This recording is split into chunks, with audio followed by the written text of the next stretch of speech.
দৌড় দেওয়ার মাঝে আমার মাকে আমার এই হাত থেকে ছিনিয়ে রেখে দিচ্ছে। আমাদের পরিবারের মা ভাই বোনকে হারিয়ে আমরা নিঃস্ব, আমাদের আর নিঃস্ব করবেন না। আমরা বাঁচতে চাই, দয়া করে আমাদের বাঁচতে দিন। পরিবারের সদস্যদের হারিয়ে উপদেষ্টা আসিফ মাহমুদ ভূঁইয়ার কাছে এমন আকুতি জানিয়েছেন কুমিল্লার মুরাদনগরের এই পরিবারের 3 সদস্য নৃশংসভাবে নিহত হওয়া পরিবারের একজন রুমা আক্তার। নৃশংসভাবে হত্যা সেদিনের ঘটনায় মৃত্যুর হাত থেকে রক্ষা পেয়েছেন। ওই ঘটনায় নিহত ব্যক্তিরা হলেন রুকসানা আক্তার রুবি, তার ছোট সন্তান জোনাকি আক্তার ও বড় ছেলে রাসেল। ভুক্তভোগী পরিবারের অভিযোগ, অন্তর্বর্তী সরকার উপদেষ্টা আসিফ মাহমুদ ভূঁইয়ার বাবার মদদ ও নির্দেশ এই হত্যাকাণ্ড ঘটেছে। সোমবার 4 আগস্ট রাজধানীর জাতীয় প্রেস ক্লাবে আয়োজিত সংবাদ সম্মেলনে নিহত ব্যক্তিদের পরিবার এই অভিযোগ করে হত্যাকাণ্ডের দ্রুত বিচার দাবি করেছে। এই সময় হত্যাকাণ্ডে জড়িত ব্যক্তিদের গ্রেপ্তার ও দ্রুত বিচারের দাবি জানানো হয়। সংবাদ সম্মেলনে নিহত রুবির স্বামী সৌদি প্রবাসী খলিলুর রহমান, সন্তান রুমা আক্তার, রিক্তা আক্তার ও নিহত রাসেলের স্ত্রী মিমা আক্তার উপস্থিত ছিলেন। গত 3 জুলাই 2025 তারিখ মুরাদনগর বাঙ্গুরাবাজার থানার এই অধীনে কুড়িবাড়ি গ্রামের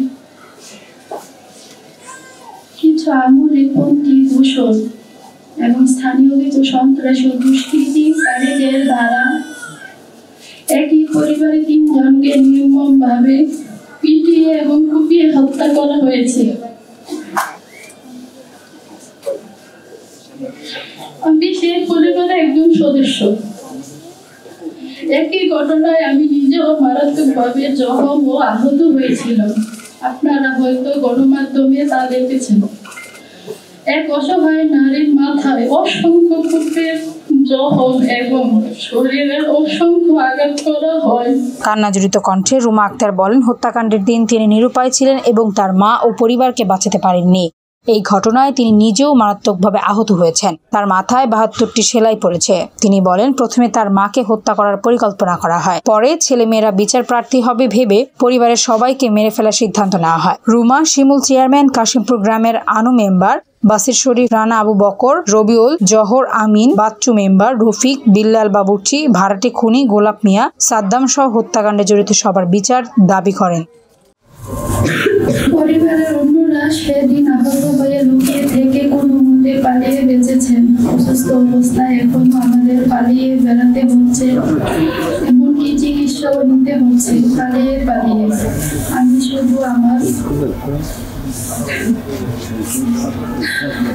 মা, ভাই, বোনের হত্যাকারীদের বিচার চাই। দেশের সকল উপদেষ্টা, সকল রাজনৈতিক দল, আইন শৃঙ্খলা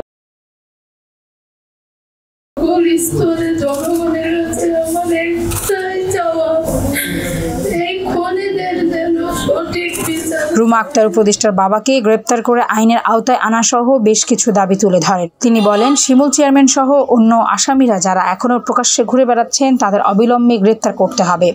মামলার অভিযোগ পুনর্বিন্যাস করতে হবে, কারণ হত্যাকাণ্ডের সময় পরিবারের সদস্যরা আহত থাকায় তার বোন রিক্তা আক্তার আসামিদের নাম সঠিকভাবে তুলে ধরতে পারেননি এবং পুলিশ কর্তৃক আসামি নির্ধারণ হওয়ায় অনেক অপরাধীর নাম বাদ পড়েছে। এগুলো নতুন করে লিপিবদ্ধ করতে হবে। রুমা আক্তার আরো বলেন, আজকের পর তাদের কারো কোনো ভিন্ন বক্তব্য সামাজিক মাধ্যম বা অন্য কোথাও দেখলে ধরে নিতে হবে যে ওই উপদেষ্টার লোকজন জোরপূর্বক তাদের দিয়ে সেগুলো বলিয়ে মামলা ভিন্ন খাতে প্রবাহিত করার চেষ্টা করছে। হত্যার পরিকল্পনা ও বাস্তবায়ন নিয়ে রুমা আক্তার বলেন, প্রত্যেক সদস্যের নিরাপত্তা নিশ্চিত করতে হবে।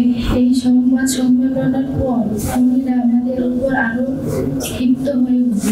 রুমা আক্তারের দাবি, উপদেষ্টার বাবার কথা উল্লেখ করে মামলার দায়িত্ব নেন শিমুল বিল্লাহ চেয়ারম্যান। উপদেষ্টার বাবার পারমিশন আছে জানিয়ে শিমুল চেয়ারম্যান বলেন, 20টা মামলা হলেও আমি দেখব।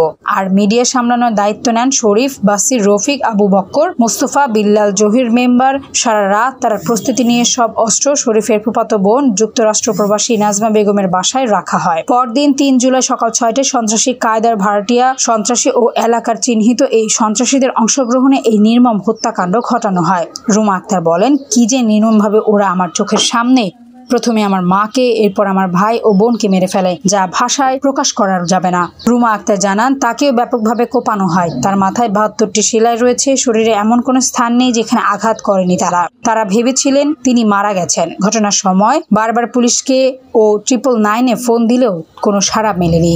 ঘটনাস্থল থেকে বাংলাবাজার থানার দূরত্ব সর্বোচ্চ 10 মিনিটের পথ হলেও পুলিশ আসে পরিবারের সবার মৃত্যু নিশ্চিত হওয়ার পর, অর্থাৎ প্রায় 3 ঘন্টা পর। এমনকি পুলিশের সামনেই তাকে ও তার বোনের উপর তারা আঘাত করতে থাকেন। রুমা আক্তার বলেন, তিনি ও তার বোন, ভাইয়ের স্ত্রী এবং 10 মাস বয়সী ভাইয়ের মেয়ে ও তার নিহত ছোট বোনের 3টি সন্তানকে নিয়ে অসহায় জীবনযাপন করছেন। তারা মৃত্যুর হুমকিতে পালিয়ে পালিয়ে বেড়াচ্ছেন। আল্লাহ হয়তো প্রাণ ভিক্ষা দিয়েছেন বলে বেঁচে আছি। একই সাথে এটিও বলতে চাই, আমার ভাই বোনের নির্মম, আমার মা ভাই বোনের নির্মম হত্যার সাথে জড়িতদের বিচার দেখার জন্য হয়তো আল্লাহ আমাকে বাঁচিয়ে রেখেছেন। জানি না এমন নির্মম হত্যার বিচার।